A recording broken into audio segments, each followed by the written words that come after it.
30টি school, 900 জন ছেলে মেয়ে, Mohammedan sporting মাঠে জমজমাট স্পোর্টস কার্নিভাল। জমে উঠেছে ময়দান চত্বর, শিশুদের কলরবে খেলার মাঠ আলোকিত। और ये धोनी की हुई जी गजब ग्रिप कैसे SRMB जैसे SRMB TMT बार की विन ग्रिप टेक्नोलॉजी सीमेंट के साथ बनाए मजबूत पकड़। Grip is important. Accolade sports inter স্কুলের এরকম স্পোর্টস কার্নিভাল কলকাতা শহরে এই প্রথম আয়োজন করছে, আর প্রথম বছরেই সুপার হিট। কলকাতা সহ সল্টলেক মিলিয়ে প্রায় 30টি স্কুল এই কার্নিভালে অংশগ্রহণ করেছে। মোট অংশগ্রহণকারী প্রতিযোগী 900 জনেরও বেশি। অনূর্ধ্ব-10, অনূর্ধ্ব-14 সহ মোট 5টা ক্যাটাগরি রয়েছে।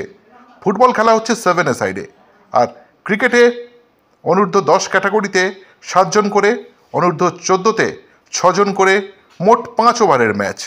প্রতি ম্যাচে ম্যান অব দি ম্যাচ পুরস্কার রয়েছে। প্রথম দিন জমজমাট। উপস্থিত ছিলেন সুব্রত দত্ত এবং তারকা মহিলা ক্রিকেটার অদ্রিজা সরকার। শুনেছো সব পয়েন্ট হয়তো আজকে খেলা নেই, কালকে তারা আসবে। কেমন লাগছে? House your feeling? কুচে কাঁচা সমস্ত তোমার বয়সী প্রচুর আছে, তোমার থেকে ছোটরাও আছে, কেমন লাগছে?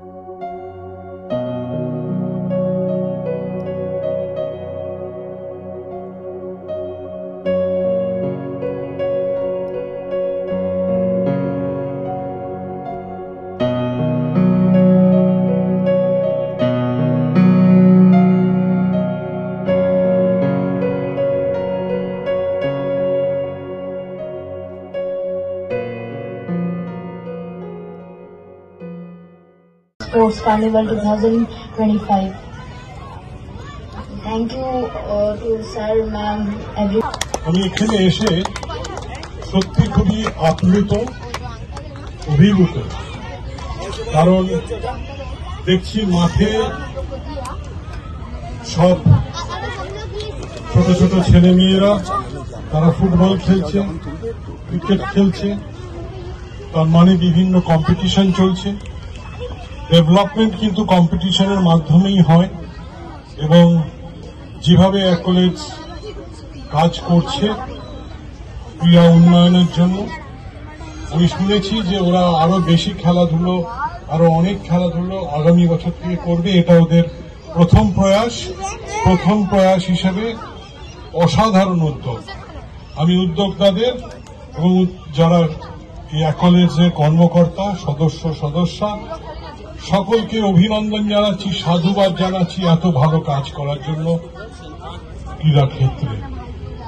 আশা করব আগামী বছরগুলোতে তারা আরো বেশি নিজেদের মেলে ধরবে, এবং আরো তারা যেটা অঙ্গীকার করেছে আরো অনেক স্পোর্টস ডিসিপ্লিন তারা এই কার্নিভালের মধ্যে নিয়ে আসবে, এবং এইভাবে তারা এই শিশুদের থেকে তৈরি করবে আগামী দিনের তারকাদের।